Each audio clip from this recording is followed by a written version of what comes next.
The Steamship Authority is getting a new general manager. The Martha's Vineyard Playhouse is losing its iconic director, and the Northern Lights came to the island this week. Welcome to On the Vineyard, a weekly podcast from the Vineyard Gazette Media Group on Martha's Vineyard. I'm senior writer Louisa Hufstadter. Publisher Monica Brady-Myeroff will be back next week. On the Vineyard is sponsored by Crane Appliance.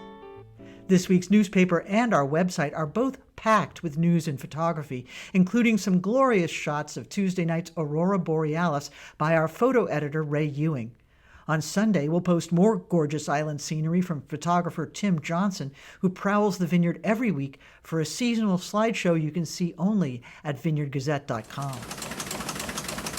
That's the sound of our historic press in Edgartown printing the Vineyard Gazette. And joining me now is Editor-in-Chief Bill Evell to talk about what's on the front page this week. The big news this week was that the Steamship Authority chose its next general manager on Thursday morning, this to succeed outgoing general manager Bob Davis.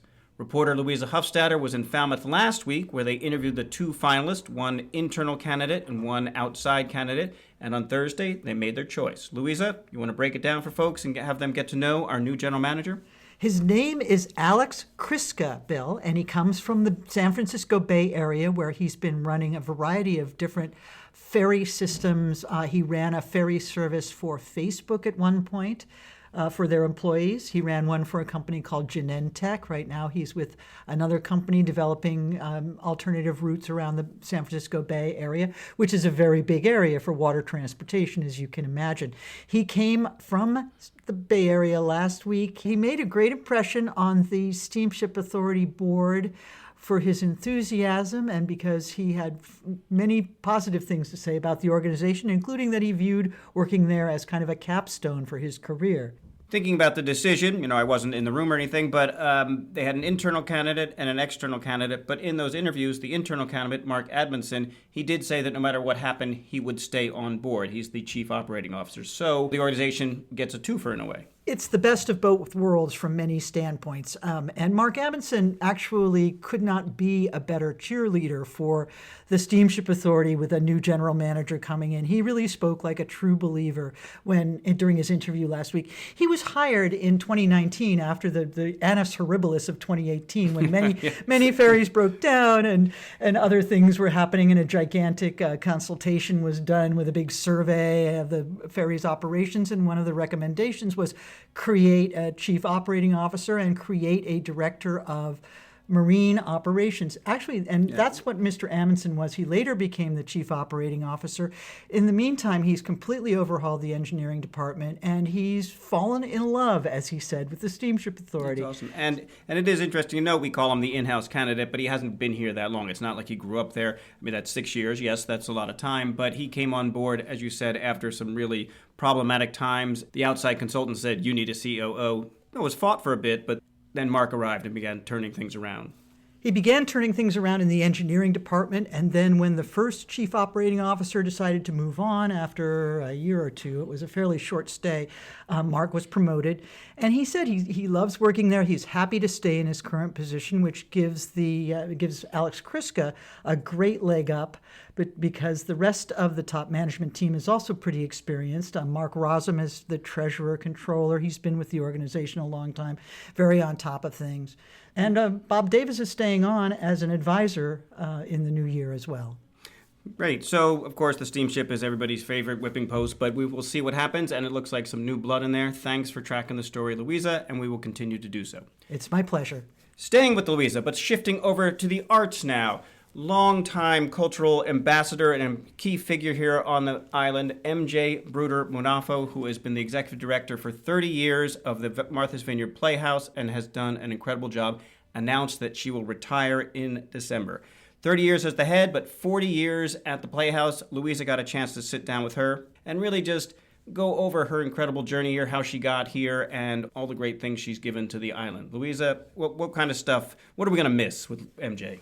Well, gosh, her spirit, for one. I Yes. mean, her smile, her ever-present readiness to keep doing the next thing, and her inclusiveness. She really opened up the Playhouse to all different groups of people and has really worked hard to make it an incubator for new drama, has helmed many world premieres, has had many play readings, and incidentally attracted a number of celebrities who've been interested in what she's doing. One of the folks I was in contact with this week was Amy Brenneman, who had the highest praise for MJ, but also she's worked with Brooke Adams, Tony Shalhoub. She had a long partnership at the Playhouse with Spalding Gray. Oh, geez, yeah. All kinds of people and up-and-coming artists from the Vineyard. There are now people working in theater who started out in the children's theater program at the Playhouse. And of course, Patricia Neal, who the main stage is named for now. Yes, Patricia Neal, whose face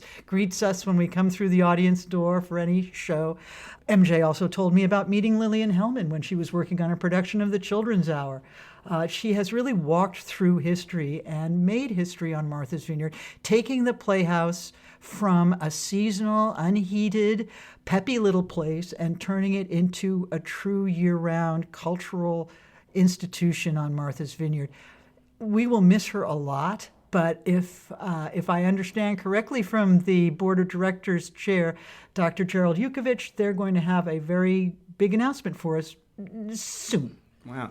I got kind of choked up first reading your story and then hearing you talk about it even more, just such an important role MJ has played in all our lives. And so I want to say on the broadcast, thank you so much, MJ. And it was also a family affair. Paul Munafo was just a big part of it too, chipping in wherever he could. So many different productions. You'd see him in there, either in front of the stage or behind the scenes, making the stages. Their daughter Janique was a child actress as well and appeared in productions and actually went on to be a co-owner of the original Little House Cafe. Yeah. Their family still lives on the Vineyard. So we know that Paul and MJ will still be around, and I'd be very surprised if we didn't see them at the Playhouse, perhaps even behind the scenes in the future.